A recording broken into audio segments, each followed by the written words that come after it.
इलाके में rice mill है? हाँ जी। तो आपके सांसद ने यहाँ पर आप लोगों के लिए राइस मिल जिन लोगों की है उनके लिए कैसा काम किया है? सांसद ने काम तो अच्छा किया, लेकिन यहाँ नरेंद्र मोदी का जो मुख्यमंत्री बने उसके बाद नर्मदा की हाइट बढ़ी है, पानी का जो प्रॉब्लम था वो सॉल्व हो गया है, और जो अभी काठियावाड़ में प्रॉब्लम चल रहा है उसका नर्मदा का हाइट केंद्र से परमिशन मिलेगा तब वो पानी का प्रॉब्लम सॉल्व हो जाएगा। चलिए, तो यहाँ पे कुछ और लोगों से बात करते हैं। सर, आप बताइए कि यहाँ पर लालकृष्ण आडवाणी आपके सांसद हैं, कभी आप लोगों के बीच में आते हैं? क्योंकि बावला पूरी की पूरी राइस मिल इंडस्ट्री है, कभी आए आप लोगों के बीच में इतने सालों में? नहीं, इतने सालों में आडवाणी जी तो साल में 2 साल में एक बार आते हैं, जब 2 साल 3 साल में एक बार आते हैं। मगर नरेंद्र भाई हम लोगों का अच्छा ध्यान रखते हैं। हमारे जो इंडस्ट्रीज में कोई भी प्रॉब्लम होता है या पानी का या क्रॉप के हिसाब से, वो नरेंद्र भाई इधर हमारे लिए अच्छा सपोर्टर है। तो आप वोट किसके काम के आधार पर देंगे, आडवाणी जी की नरेंद्र भाई? नरेंद्र भाई मोदी की तरफ से ही हम वोट देंगे। नरेंद्र भाई मोदी हमको चाहिए। आडवाणी जी से कुछ शिकायतें आपकी भी हैं?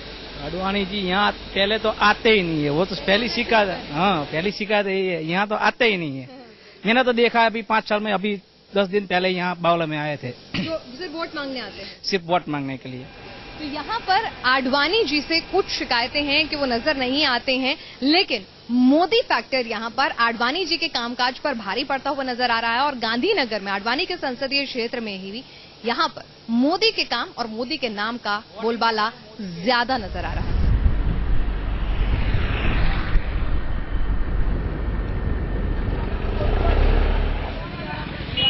विकास की इस पड़ताल के बाद एक बार बात मुड़ी सियासत की तरफ और हम पहुंचे जुहापुरा, गांधीनगर में अल्पसंख्यकों का एक मोहल्ला, जहां हमने समझना चाहा कि अल्पसंख्यकों की अपने सांसद पर राय क्या है। गांधीनगर संसदीय क्षेत्र में हम जुहापुरा इलाके में आ गए हैं। ये मुस्लिम बहुल इलाका जो है माना जाता है। यहाँ पर क्या कभी आडवाणी जी आए, यहाँ पर उन्होंने कैसे काम किए हैं, और साथ ही मोदी के चेहरे को यहाँ के लोग किस तरह से आंकते और देखते हैं, इसी पर चर्चा करने के लिए हमारे साथ यहाँ पे जुहापुरा के कुछ लोकल लोग हैं। आपके सांसद आडवाणी जी ने कुछ काम किया? मुझे तो लगता नहीं है।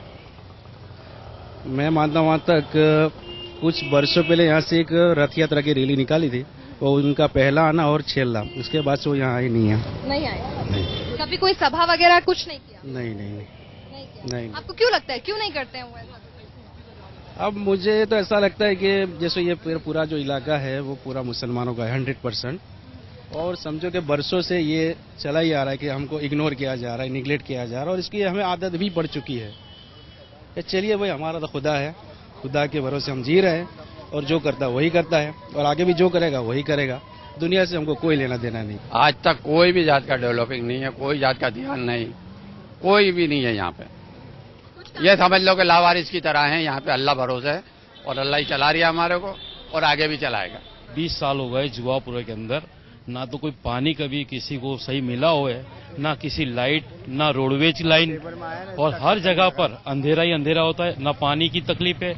बारिश होता है कुछ दिन भी पूरा जुहापुरा के अंदर आपने देखा होगा जगह जगह पर पानी भरा हुआ होता है। मोदी जी कहते हैं गुजरात में बहुत विकास किया है, तो जुहापुरा में नहीं किया? अरे बिल्कुल नहीं, खाली एक जरा भी एक पैसा भी नहीं किया, बिल्कुल झूठ के अलावा कुछ भी नहीं है। जुहापुरा में कुछ भी नहीं। आप देखो ना, आप खड़े यहाँ क्या है, आप खड़े ये देख लो, बिल्कुल खाली बात नहीं आता है, करना नहीं, खाली मुंह से बातें निकाल रहा है, बाकी कभी काम किया है? झूठ बहुत है उसके पास, झूठ 100% झूठ है ये। तो यहाँ पर जुहापुरा मुस्लिम बहुल इलाका है, यहाँ पर आरोप आडवाणी जी पर भी है, आरोप यहाँ पर मोदी जी पर भी है। कह रहे हैं कि यहाँ पर भेदभाव किया गया है, फर्क किया गया है, और गुजरात के जो डेवलपमेंट के दावे हैं, और अगर गांधीनगर के इलाके में तरक्की की बात करते हैं तो वो एक खास वर्ग और खास एरिया तक सीमित है।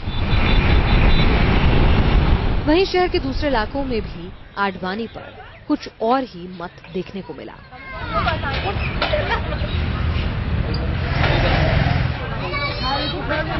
गांधीनगर को ग्रीन कैपिटल, अनपॉल्यूटेड सिटी के तौर पर भी जाना जाता है। यहाँ पर विरोधियों का कहना है कि गांधीनगर शहर को बसाया ही इतने खूबसूरत तरीके से था, आर्किटेक्ट ने इसको इतने खूबसूरत और नियोजित तरीके से बसाया था कि यहाँ पर 4 बार से लगातार सांसद आडवाणी ने उसके आगे कुछ नहीं किया है। खूबसूरती जो है वो उनके जमाने की देन है। तो जनता के बीच चलते हैं और जनता से जानते हैं कि सांसद ने कैसा काम किया। मैडम बताइए ना। हम दूसरों से बात कर रहे हैं, बताइए ना, इसमें क्या है? कैसा काम किया है आपके सांसद ने? आडवाणी जी कभी आते हैं यहाँ? आते हैं यहाँ पे आडवाणी जी, और उन्होंने अच्छा काम किया, हम लोगों को सब फैसिलिटी दे रखी है उन्होंने। ये जिम वगैरह, पार्क वगैरह भी अच्छा इधर बना रखे हैं, 3-3 4-4 पार्क एक साथ दे रखे हैं। जी बिल्कुल। चलिए, कुछ लोग कहते हैं भाई मोदी जी ने ना आडवाणी जी को साइडलाइन कर दिया है। आप लोगों ने लगातार उन्हें इतनी बार चुना है गांधीनगर से, तो आपको लगता है कि भाई थोड़ा गड़बड़ हो गई उनके साथ? नहीं, हमें तो उसका इतना परिचय नहीं है कि हमें ऐसा लगे कि दोनों में क्या फर्क है। दोनों एक ही लगते हैं? एक ही लगते हैं हमें तो दोनों। शिकायत तो ज्यादा नहीं है, पर वो नेशनल लीडर है तो यहाँ पे बहुत कम समय दे पाते हैं गांधीनगर को, इसलिए जो ग्रामीण क्षेत्र है उनका मानना है कि उनके सांसद यहाँ नहीं रहते हैं। ये बताइए कि सांसद के तौर पर तो आपको आडवाणी जी पसंद है, पीएम के तौर पर मोदी जी। पीएम के तौर पर आडवाणी जी नहीं चलेंगे? नहीं, क्यों नहीं, मोदी जी में वो पावर है, आडवाणी जी में नहीं है। इतना नहीं है।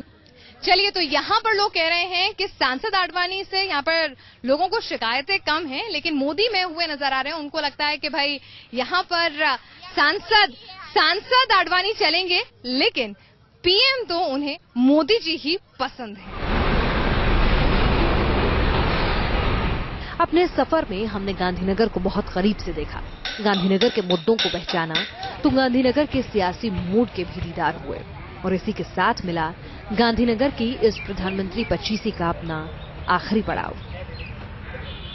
आडवाणी आज बदलते दौर में अलग थलग से नजर आते हैं, लेकिन ये वही आडवाणी है जिन्होंने पार्टी को शून्य से शिखर तक पहुंचाया। शायद आडवाणी के सियासी सफर की सबसे बड़ी विडंबना भी यही है। वो पार्टी का चेहरा तो बने, लेकिन खुद शिखर पद तक कभी नहीं पहुंच सके। जब पार्टी सत्ता में आई तो गठबंधन की मजबूरी ऐसी थी कि अटल का उदार चेहरा आडवाणी पर भारी पड़ गया। अटल के बाद जब आडवाणी के नाम पर चुनाव लड़ा गया तो जनता की कसौटी पर वो खरे नहीं उतर सके, और आज पार्टी उन्हें दूसरा मौका देने के लिए तैयार नहीं है।